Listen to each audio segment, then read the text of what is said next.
Hi, I'm Vanessa Vicaria, aka The Math Guru, and you're listening to Math Therapy, a podcast that helps guests work through their math traumas one problem at a time. When I was in grade 11, I failed math not once, but twice, because I was told that I just wasn't a math person.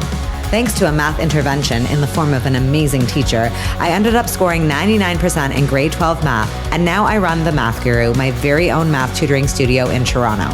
I started Math Therapy to take this conversation global, and I like to think of it as not just a podcast, but a movement. Whether you think you're a math person or not, you're about to find out that math people don't actually exist, but the scars that math class left on many of us definitely do. Oh, and don't worry, no calculators or actual math were involved in the making of this podcast. Hey, and welcome to this week's episode of Math Therapy.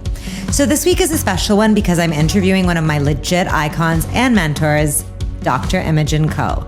She was the founding dean of the Faculty of Science at Toronto's Ryerson University from 2012 to 2018, and she's currently a professor of chemistry and biology.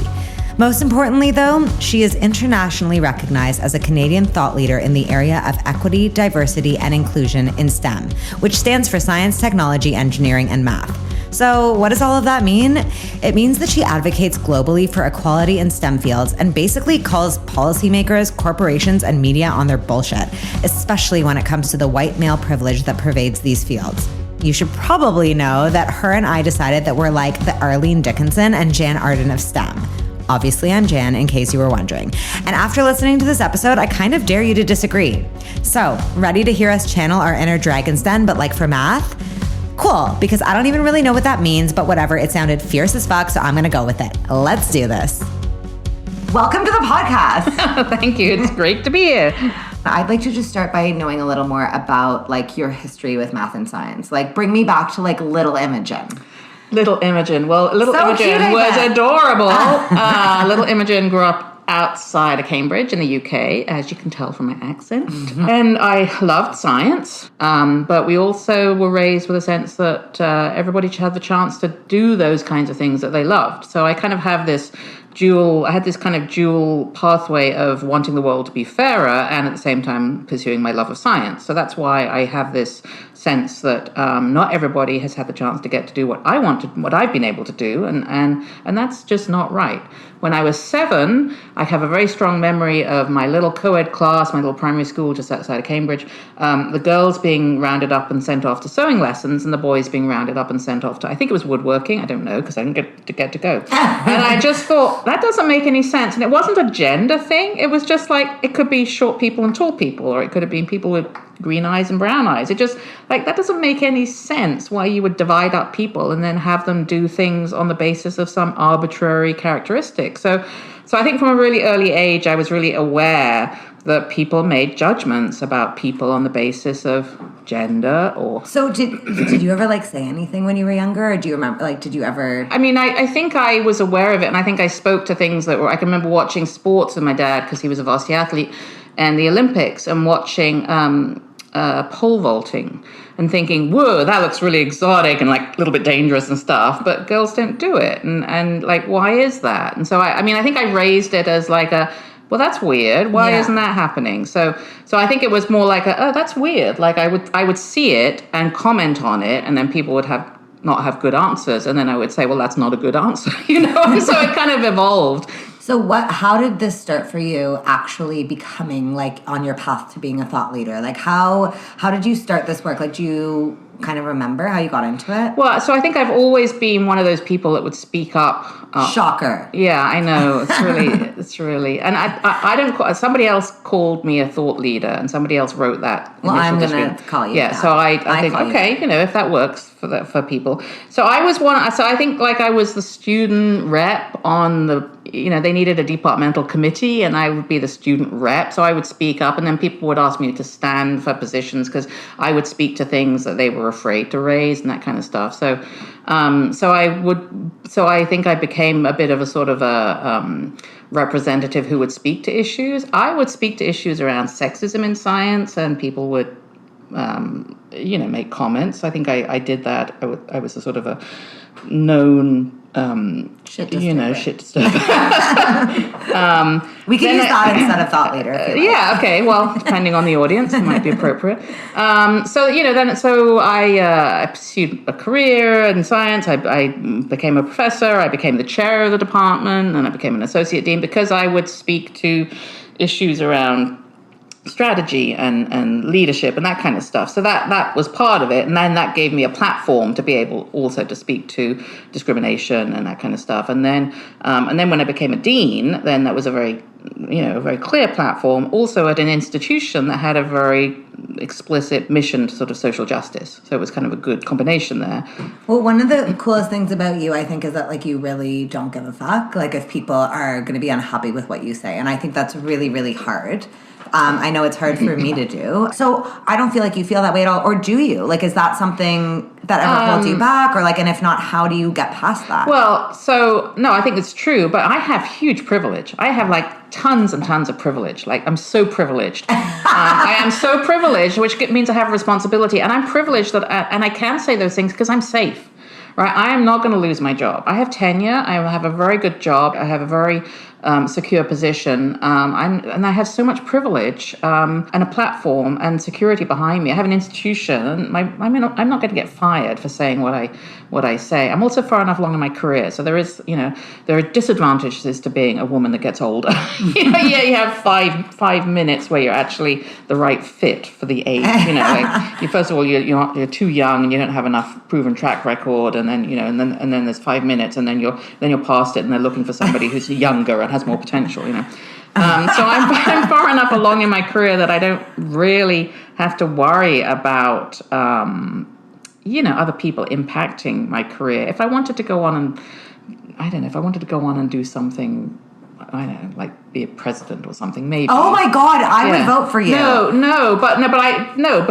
I don't want to do that, and so I'm safe. You're basically enough. like Oprah, and everyone's like begging her to run for president. She's like, "Fuck no." Yeah, no, I don't, because I wouldn't be able to say the things that need to be said. Right. So the whole system needs people who will say what needs to be said, and I've heard that a lot from people, that I say things that other people would like to say, but they're not safe to do it. So because I have privilege, I have responsibility. Like I have no choice, really. I mean, I could, but it would be cowardly of me. So what can you think of a time before and after, at some point that weren't those 5 minutes that you speak of, when, like, was there a time when you were uncomfortable to call stuff out? Or did you ever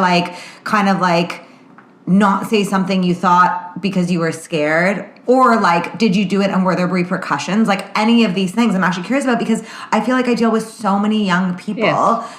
Not just young people, so many people who are like, this thing happened to me, how would you deal with it? And I'm always like, oh my God, I don't know. It's not like, right. And you don't want to give them the wrong information, because it's true. Like, you know what I think of? I think of all those self-help books right now that are like, you can do it. You know what? Everyone just quit your job and follow your dreams. And you're like, that's very irresponsible from your position of privilege to be giving the mass audience that advice, because not everyone is safe to do that. That's right.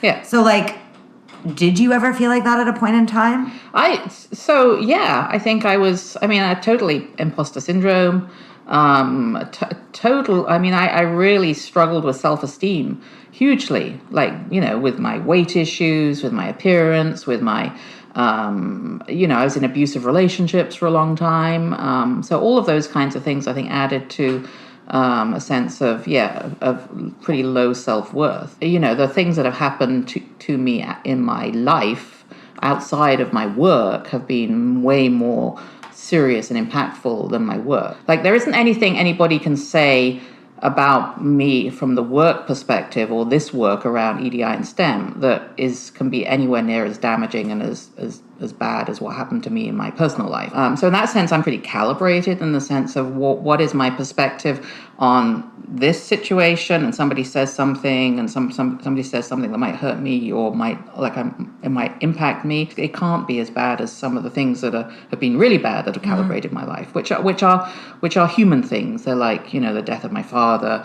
or the having to take emergency custody of my kids, when they were little, all of those kinds of things. So that's bad. That's hurtful, that's impactful. So this here, bring it on. Say all those things that you want to say about this work, and how it's social engineering, and how it's my personal agenda, and I'm a feminazi, and all this kind of stuff. And it's like, okay.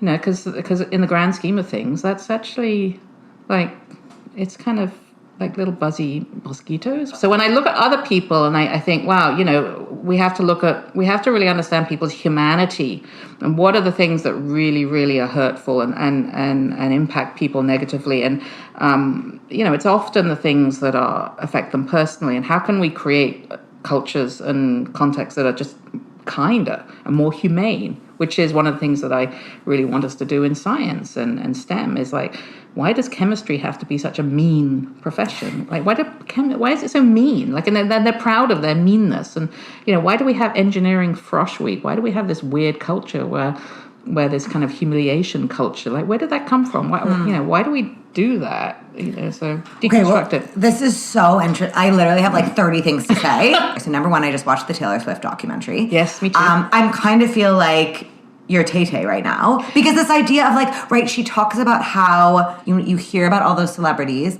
right? And they say something that nobody likes, right? And then we have cancel culture. So everyone's like, well, fuck this. We're not listening to this celebrity anymore. But it's so interesting because she talks about how like her whole life has been tied to approval and self-worth. Yes. So like, what do you, right? Because like the fact that you're not thinking that, is it just that like... I thought so. I mean, I think the approval piece, I think that's totally, really hugely... Yes, gendered. I think what was really interesting for that documentary was watching a young woman on her journey to finding her voice.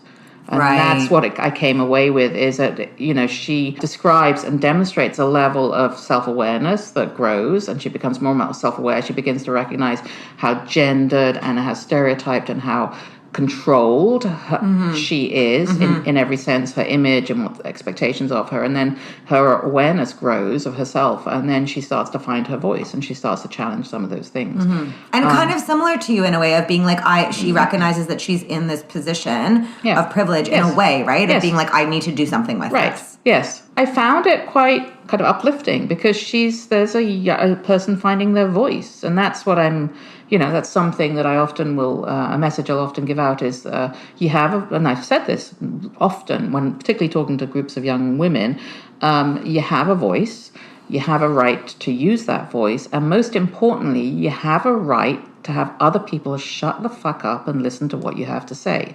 So it's not just enough to have a voice and use a voice, you need to have the space.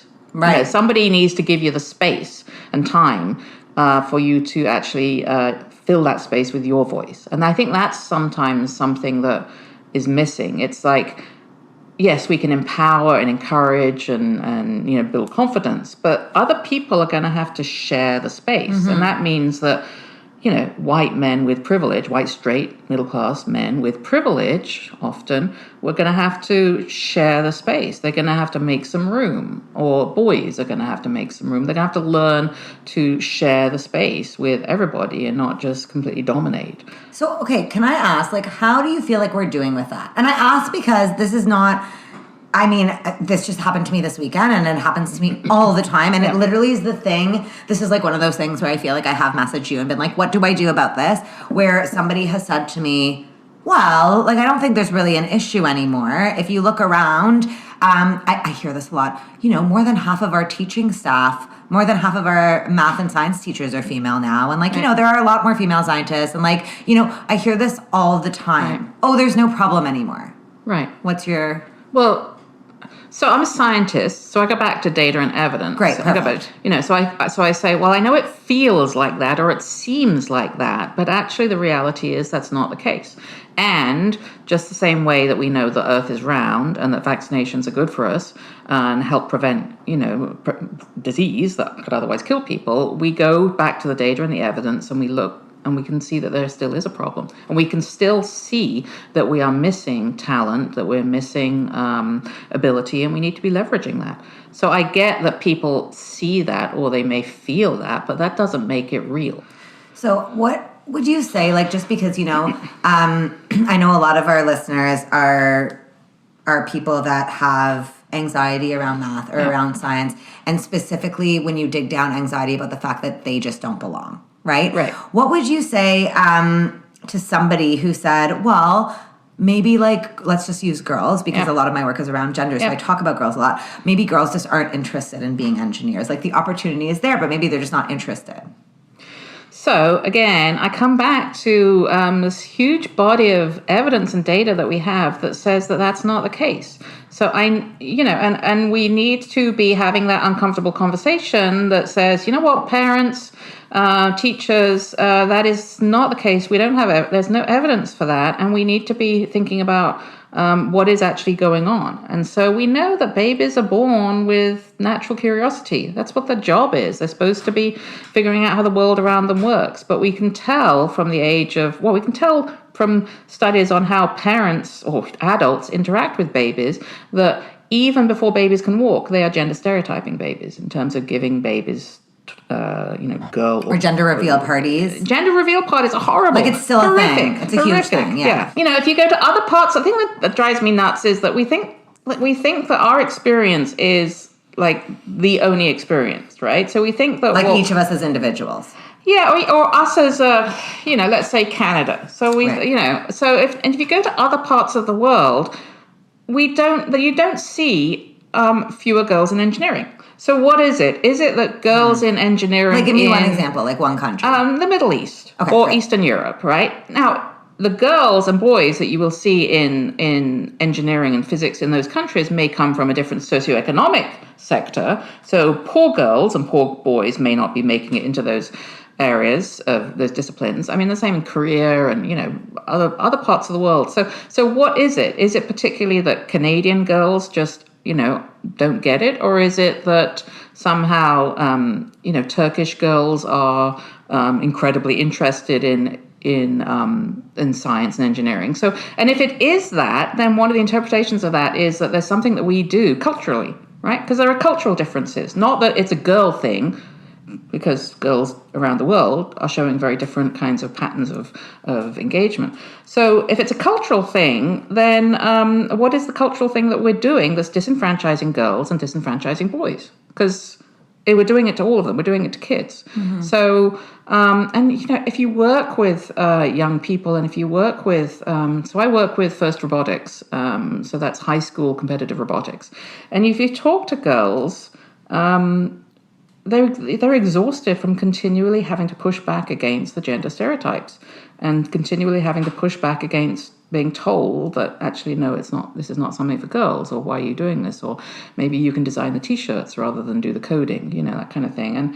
And so we know that there's tons of examples and we have tons of studies. People have studied this to death, that this idea that they're not interested or they're not capable is just rubbish. So it's so crazy because we both obviously do this work and are in this space, and there is most of the days I'm like, whatever, I don't give a fuck what people think about me, I'm so excited to prove them wrong, la la la. But then other days I'm actually I just want to stay in bed. I'm I think that people really mitigate the fact that it is actually so tiring, and I think I'm in A, rock band, and B, I work in STEM. So on basically all fronts of my life, it is the most sexist thing. Everyone's, it's a constant having to prove. And I think that's one thing people don't understand is they're well, I don't get, what, are you so tired? You have to constantly tell people you belong. And I'm no, actually, it's not that people are sexist to my face because it's 2020 and that's actually not how it happens for the most part anymore. But anytime I get up and play an instrument,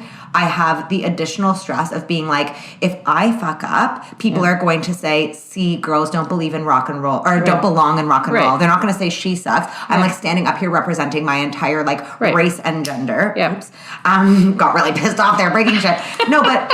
And, if I have to calculate a tip at a dinner for friends, I have the pressure of being I'm... You're carrying the whole weight of it. Weight of it. Yep. So, I think it would be really nice for that to be acknowledged. I think whenever we talk about... when and it's usually guys, obviously, who say to me, well, you know what I mean? I think this whole, Me Too thing has gone too far, or I think this whole, sexism thing has gone too far. I'm this idea of, do you know how tiring it is to be, actually scared when I walk home at night? Are you tired? When you do that? No, do you get home with, your heart stops racing for 2 seconds? You know what I mean? That additional actual physiological response that you get in all of these situations that men don't have. Yeah. Not to take this, all, to a whole different stratosphere, but I think it's all one and the same, right? It actually is really, really tiring to constantly feel like you're fighting. And I've had a lot of girls say, so to the argument of hey, maybe girls just aren't interested in engineering or whatever, a lot of the research shows that yes, they're interested. And it's often in these programs or once in the field that they're finally like, fuck it. Yeah. You know what? Actually going to work every day is super fucking stressful. Yeah.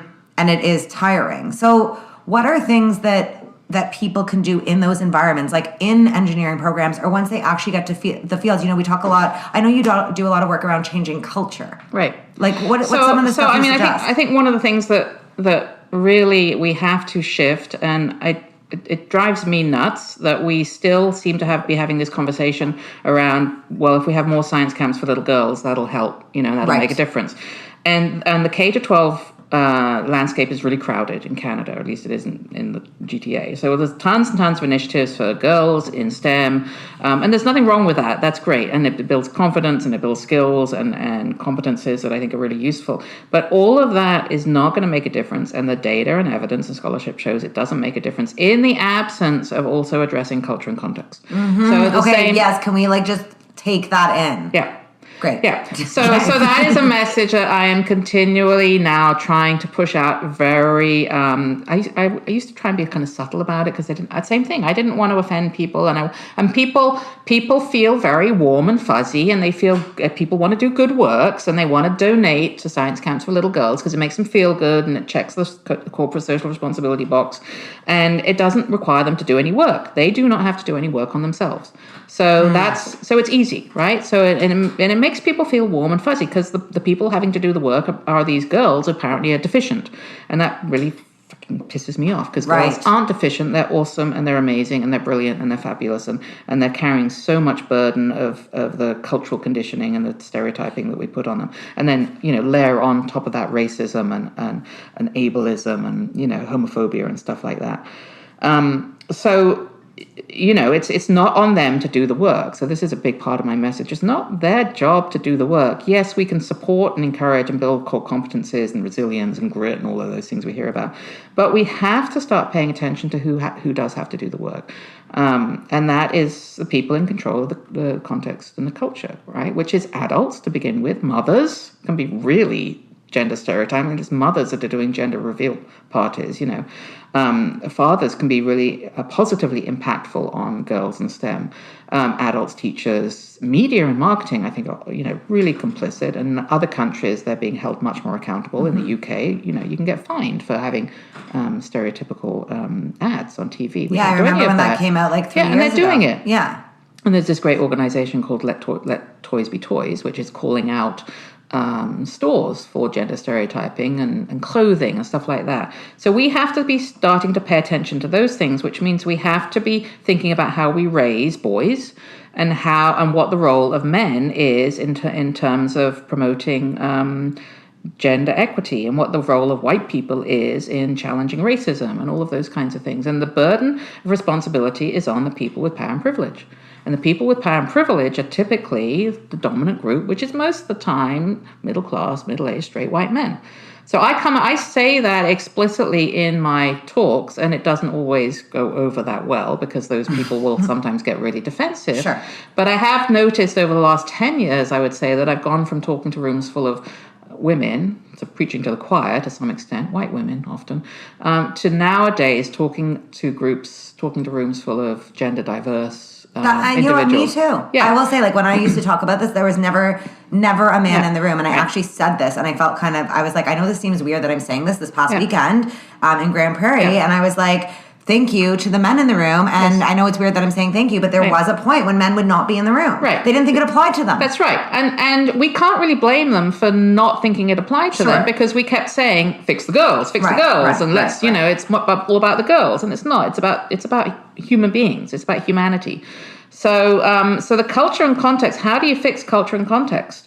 Well, that's hard work, and people don't always want to do the hard work. But there's... And what about the fact, like how do we give an impetus to, let's say, men, for example, to do this work, right?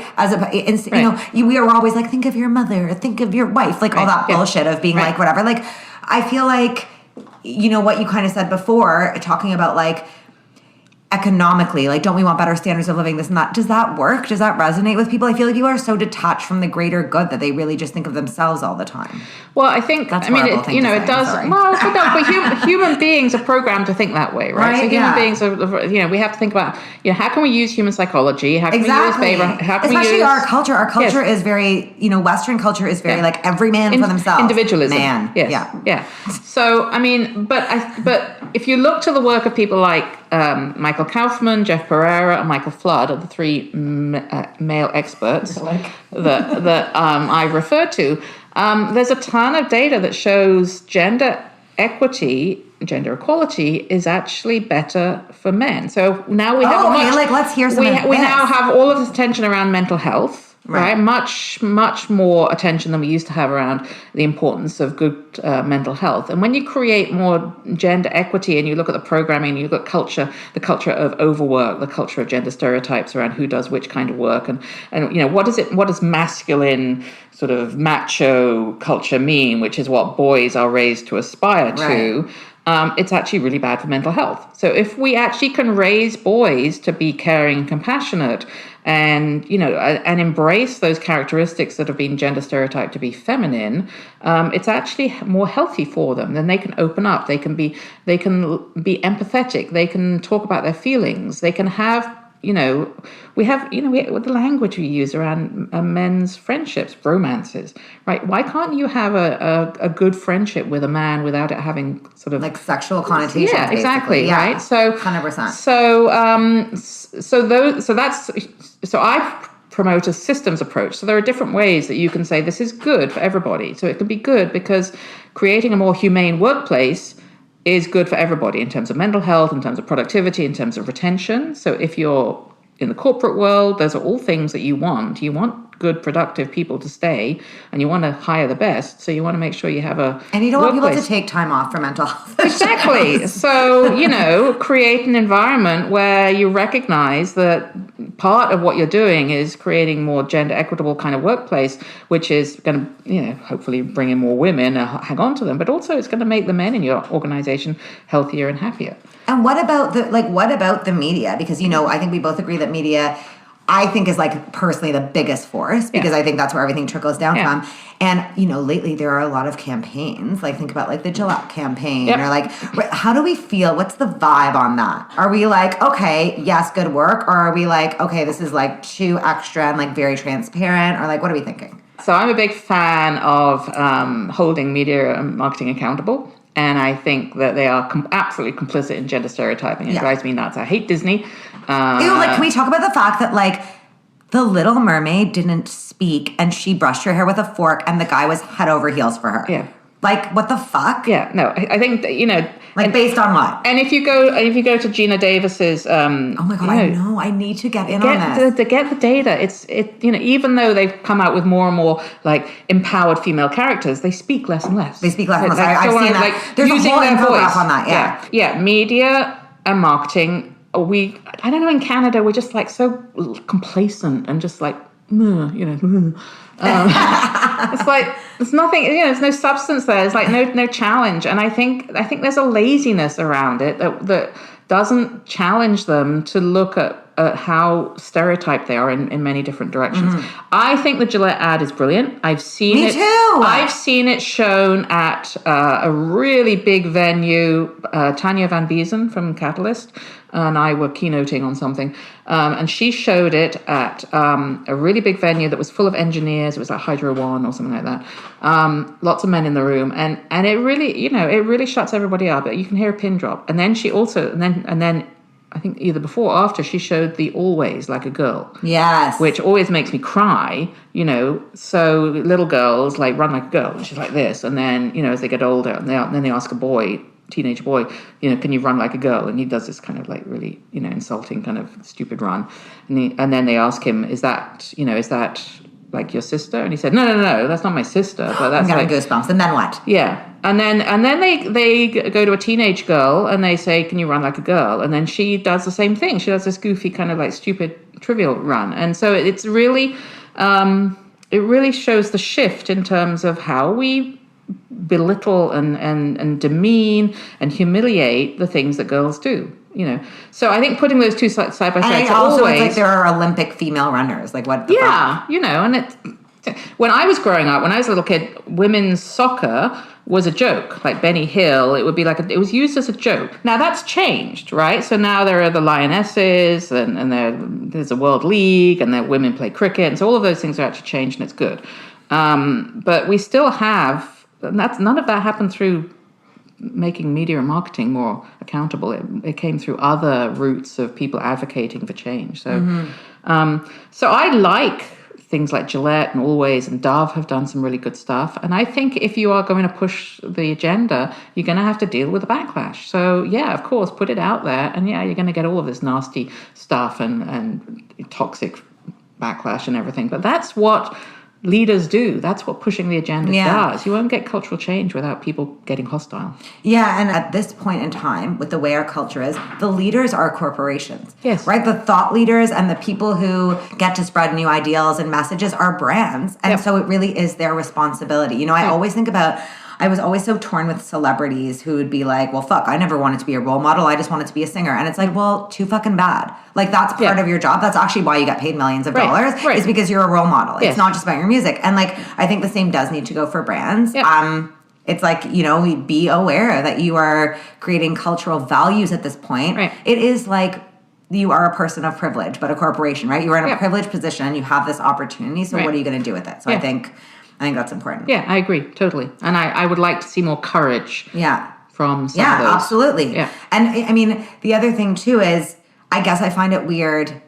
Not weird. I guess I feel confused about what a big deal we make of it when Gillette puts an ad like this. Like, oh my God, look at this ad that flips masculinity on its head. It's like, I guess I'm upset that that's such a big deal. Like, why is it still a big deal? It's just like, I did this workshop this weekend where I was like, I want you to, I said to the room, name me characters you can think of that are mathematicians in film, right? And people would be like Good Will Hunting and Sheldon from Big Bang, whatever. And I was like, see all these white males. And one guy put up his hand and said, well, there's Hidden Figures. And I was like, yeah. And look what a fucking big deal was made of Hidden Figures. Yeah. It was like the biggest thing on the planet because no one had ever portrayed women in math that way, ever. Yeah. Right? Like, so it's like, yeah, it's not to be said, it's not to say those things shouldn't be made. Of course they should. I guess I'm still just upset that like we make such a big deal of them because they're so rare. Yeah. And it's and that's a big thing about actually shifting culture is you have to start normalizing. Exactly. And so when you start saying, oh, girls in STEM, girls in STEM, girls in STEM, we have to get them interested in STEM and all that kind of stuff. It's as if that isn't normal.